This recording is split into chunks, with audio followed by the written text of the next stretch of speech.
자, 하나님께서는 우리에게 성경을 통해 하나님의 뜻을 계시해 주셨습니다. 그리고 믿는 자들의 그 입술을 통해서 신앙을 고백하도록 하신 것이죠.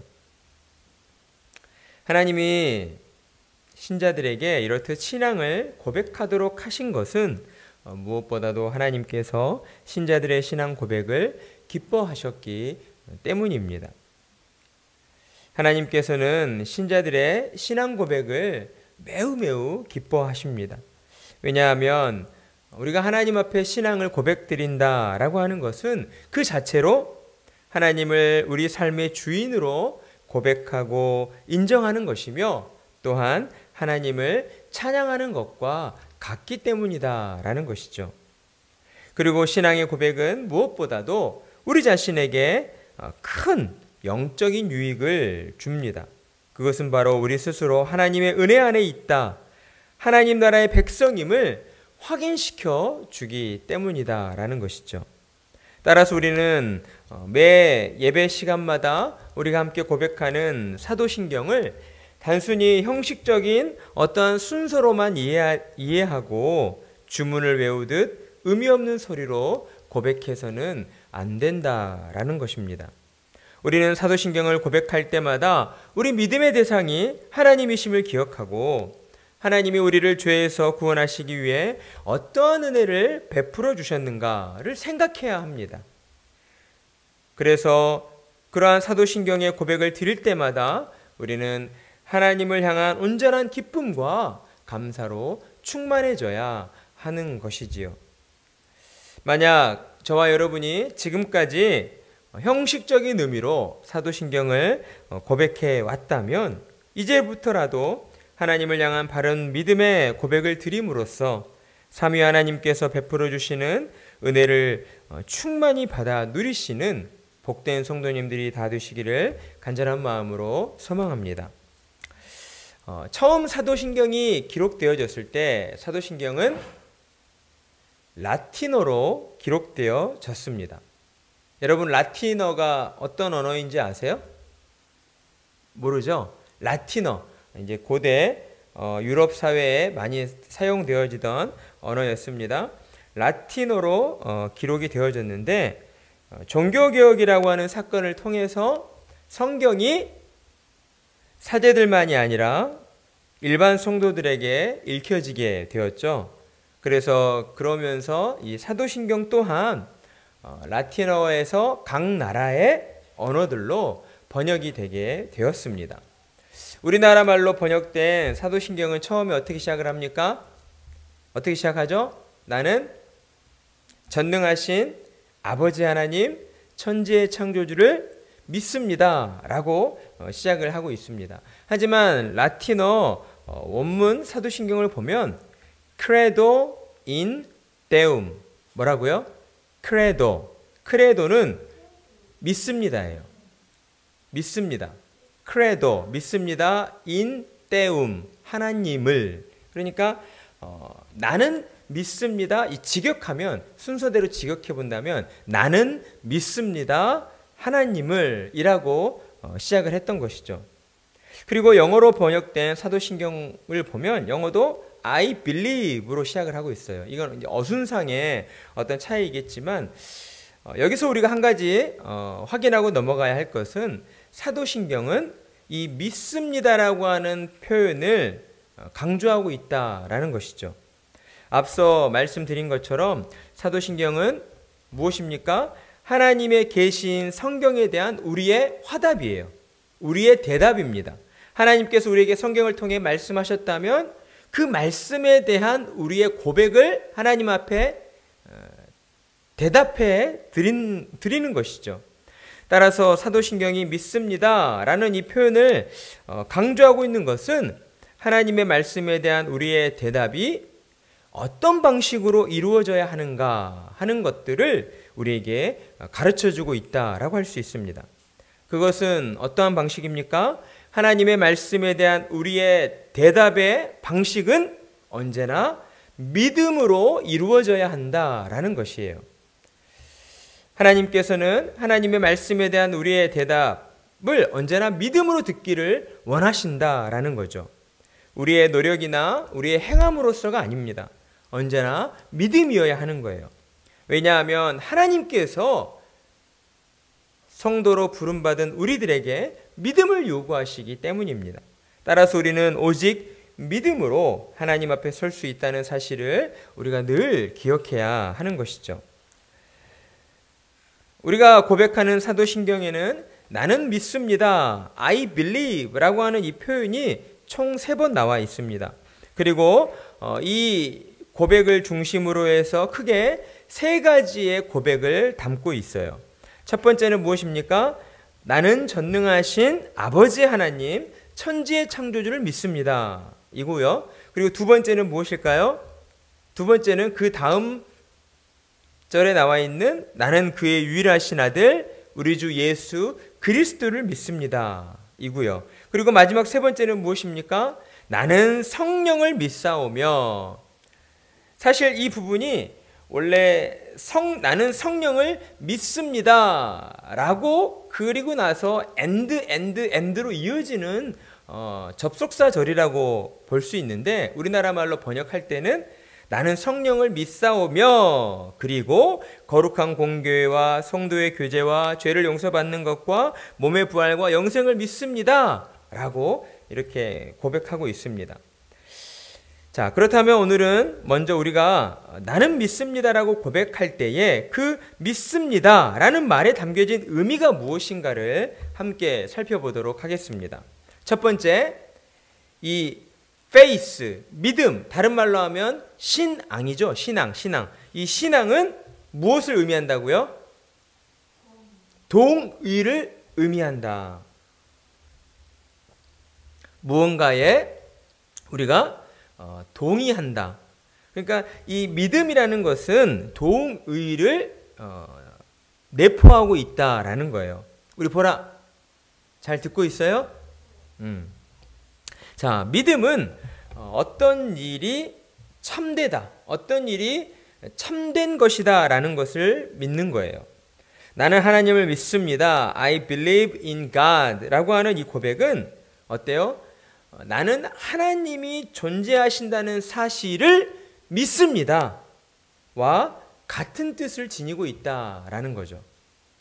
그러니까 잘 들으셔야 돼요. 믿음은 하나님의 존재에 동의하는 일이라는 거예요. 나는 하나님을 믿습니다라고 할 때에 무엇에 동의하는 거예요? 하나님이 존재하신다. 그냥 어떤 추상적인 절대 신을 믿습니다 라는 어떤 개념적이고 관념적인 그런 표현이 아니라, 우리가 하나님을 믿습니다라고 고백할 때에는 하나님께서 살아계십니다. 하나님은 존재하십니다. 하나님의 그 존재하심을 내가 믿고 그것에 동의합니다 라는 그런 의미가 담겨져 있다라는 것이죠. 그러니까 우리가 하나님이 어떤 분이신가를 고백한다든지, 또는 하나님에 대하여 우리가 어떤 논의를 해요. 하나님은 어떤 분이신가를 논의를 할 때에 무엇이 전제되어야 합니까? 방금 말씀드린 것처럼 먼저 하나님이 존재하신다는 것이 전제가 되어야 하는 거죠. 우리가 아은이가 어떤 사람인가를 서로 토론을 해요. 친구들끼리 아은이에 대해서 이렇게 돌아가면서 쓰는 거, 롤링페이퍼를 쓴다고 해요. 그런데 아은이가 존재하지 않는 상태에서 우리가 아은이가 어떤 사람인가를 쓸 수가 있습니까? 있어요? 없잖아요.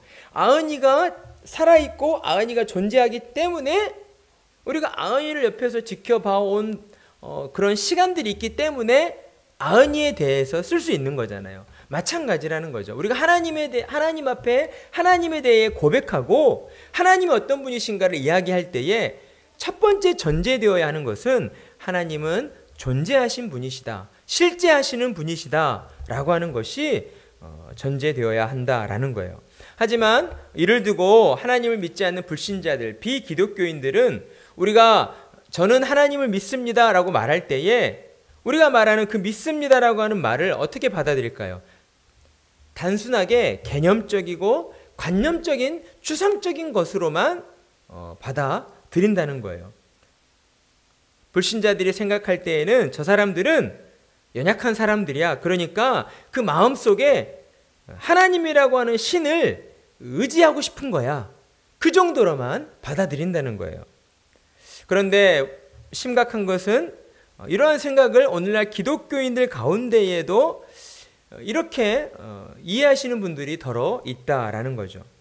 그런데 절대 그렇지 않습니다. 기독교 신앙은 개념적이거나 추상적이거나 관념적인 것이 아니에요. 우리 아은이 추상적이다라고 하는 표현이 어떤 말인지 알아요? 몰라요? 추상적이라고 하는 것은 실제하지 않는 것, 어떤 상상 속에서나 있을 법한 그런 것들을 어떤 추상적이라는 거라고 해요. 그러니까 기독교 신앙, 하나님을 믿습니다라고 하는 것들을 어때요? 실존하지 않는 것으로 여긴다는 거예요. 하지만 기독교 신앙은 리얼입니다. 팩트예요. 실제 존재하시는 하나님을 향한 고백인 거죠. 따라서 믿음은 하나님의 존재하심을 우리가 확신하는 가운데에 동의하는 것이다 라고 할 수 있습니다. 두 번째, 신앙은 무엇을 의미합니까? 신앙은 신뢰를 의미합니다. 자, 따라해 볼까요? 신앙은 신뢰를 의미합니다. 네, 믿음은 하나님을 향한 온전한 신뢰를 의미하는 것이에요. 신앙은 지식과 동일시 될 수 없습니다. 이게 무슨 말인가? 우리가 하나님을 향해 믿습니다라고 할 때에 우리는 어떤 지식적으로 수학을 배운다고 하면 어때요? 1 더하기 1은 2라고 배우잖아요. 이렇게 하나님은 신입니다 라고 우리가 지식적으로 배웠기 때문에 하나님을 믿게 된 것이 아니라는 거죠.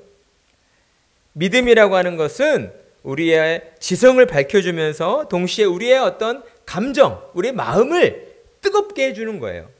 따라서 신앙은 인격적인 하나님을 향한 우리의 전 인격적인 응답이라고 할 수가 있습니다. 신앙은 하나님이 우리를 사랑하심을 깨닫고 그 사랑에 응답하는 것이며 하나님의 부르심을 향해 예라고 대답하는 일이에요. 이것은 하나의 결단, 곧 그분을 하나님을 신뢰하고 따르겠다라고 하는 의지적인 행위라고 할 수가 있는 것이죠. 그러니 그리스도인들은 하나님이 존재하신다는 것을 사실로 믿고 받아들이는 것으로 그치는 것이 아니라 하나님과의 전인격적인 교제 안에서 하나님을 믿고 따르는 자들이 되어야 한다라는 거예요. 이렇듯 믿음이 신뢰를 기반으로 한다는 것을 성경 가운데에 잘 보여주고 있는 성경이 히브리서 11장 1절에서 12장 3절까지의 말씀입니다. 우리가 보통 히브리서 11장을 믿음장이라고 하거든요. 히브리서 11장 1절이 이렇게 시작을 하잖아요. 믿음은 뭐의 실상이요? 바라는 것들의 실상이요? 보이지 않는 것들의 증거니. 이렇게 말씀을 하신 이후에 그 이후에 누가 나와요? 아브라함으로부터 시작해서 믿음의 선조들이 쭉 나옵니다. 이 믿음의 선조들의 이야기를 통해서 과연 믿음이란 무엇인가를 우리에게 증언해 주고 있는 것이죠. 대표적인 인물이 아브라함입니다. 아브라함은 어떠했어요? 원래 하나님을 모르던 사람이었고 하나님을 믿지 않던 사람이었어요. 그런데 하나님께서 어느 날 아브라함을 부르셨고 아브라함에게 약속한 가나안 땅으로 가라라고 말씀하셨어요. 그러자 아브라함이 어떻게 했습니까? 고향을 떠나서 어때요? 자기 식솔들을 다 데리고 하나님이 약속해 주신 그 가나안 땅을 향해 나아갔다라는 거죠. 아브라함이 하나님의 그 약속을 무엇했기 때문입니까? 신뢰했기 때문인 거죠. 아브라함은 하나님의 약속을 믿었고 신뢰했기 때문에 그의 믿음이 그저 입술의 고백으로 멈춰 있는 것이 아니라 하나님의 그 약속을 믿음으로 말미암아 그가 움직이게 되었다라는 것입니다. 따라서 믿음은 곧 하나님을 신뢰하는 것이다 라고 할 수 있습니다. 세 번째, 신앙은 무엇인가? 신앙은 헌신을 의미합니다. 자, 따라합니다. 신앙은 헌신을 의미합니다. 자, 이러한 어떤 사례는 성경에 나와 있는 그 초대교회 사례에 잘 나타나 있습니다. 사도행전을 보면 초대교회 당시에 신자들이 어떤 일을 했습니까? 유무상통, 그러니까 니건 내 것이 없는 거예요. 주님의 몸된 교회 안에서 우리는 하나된 자들이다라고 하는 이 신앙이 정말 절대적이었고 실제로 구현되던 그런 시기였습니다. 그래서 어때요? 자신의 집과 밭을 팔아서 교회를 위해 헌금으로 드렸어요. 그리고 이러한 행위를 통해서 자신의 믿음을 교회 공동체 안에 공개적으로 드러내는 그러한 일들이 행해지곤 했습니다. 초대교회 당시 신자들은 세상을 향하여서 나는 예수님을 믿습니다. 나는 그리스도인입니다. 라고 하는 이러한 어떤 입술의 고백으로만 그치지 아니하고 지식만을 전달하지 아니하고 그들은 예수님의 가르침에 따라서 자기 자신을 부인하고 그리고 자신의 모든 것을 예수 그리스도의 복음이 전해지는 그 일들에 아낌없이 바쳤다라는 것이죠. 예수님께서도 그래서 마태복음 16장 24절로 이렇게 말씀하셨습니다. 이에 예수께서 제자들에게 이르시되 누구든지 나를 따라오려거든 자기를 부인하고 자기 십자가를 지고 나를 따를 것이니라. 아멘. 예수님께서 성부 하나님의 뜻에 순종하여 우리를 위해 희생하셨고 헌신하시는 본을 보여주셨습니다. 이러한 것처럼 믿음은 언제나 예수님을 본받아 하나님을 향한 헌신으로 나아가야 하는 것이죠.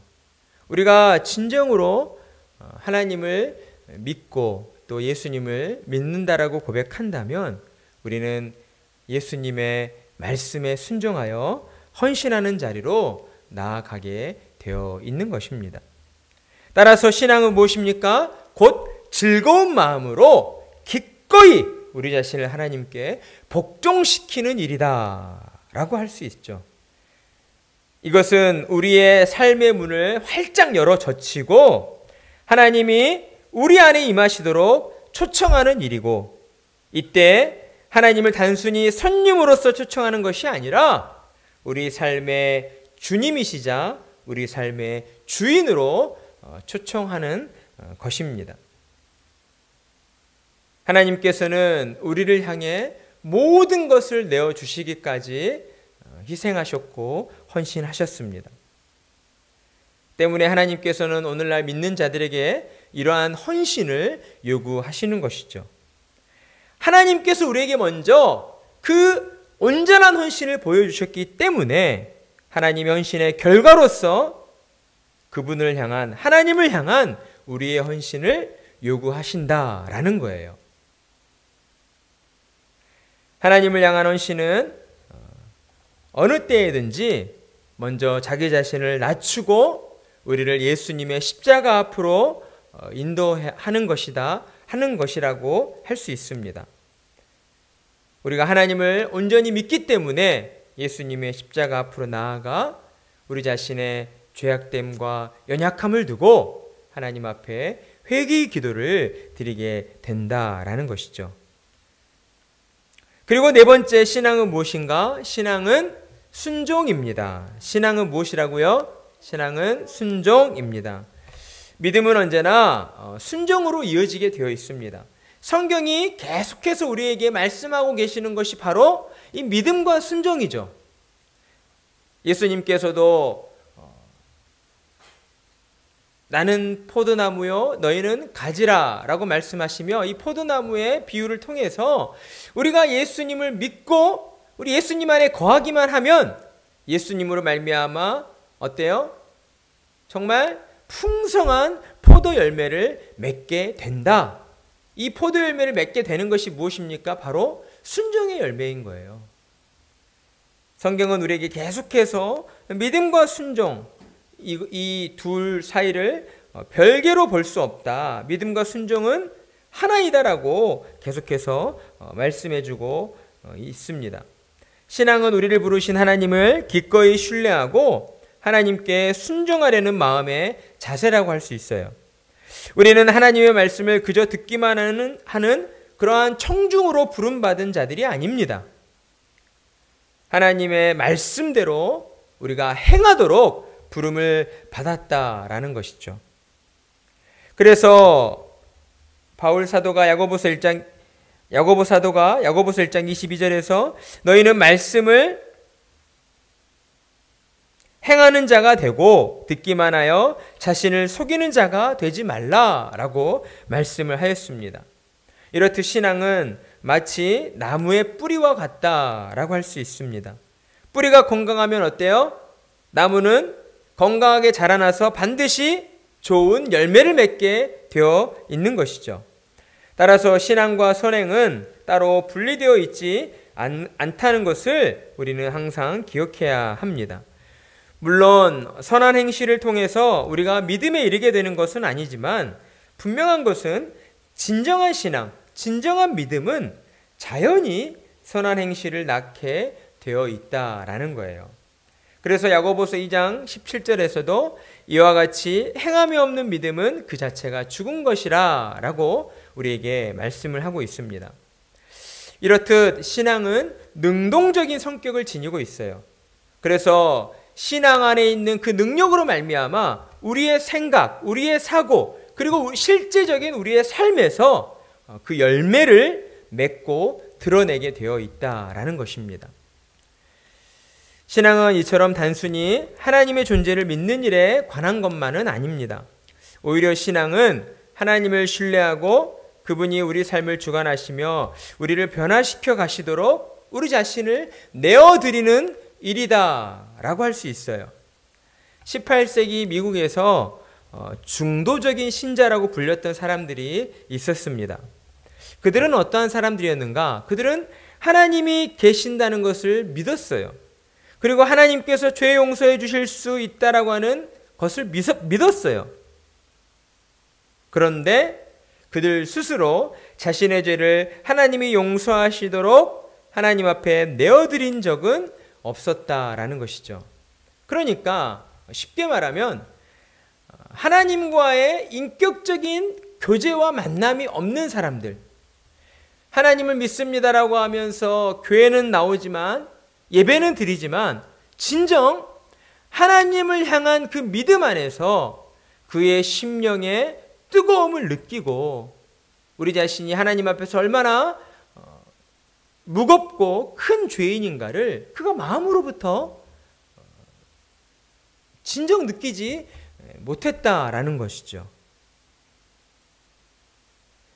그러니 그러한 사람들은 하나님을 믿습니다라고 고백은 했지만 정말 복음 안에서의 그 풍성함과 그 깊이를 여전히 깨닫지 못하고 그의 삶을 통하여 누리지 못한 사람들이었다라고 할 수가 있습니다.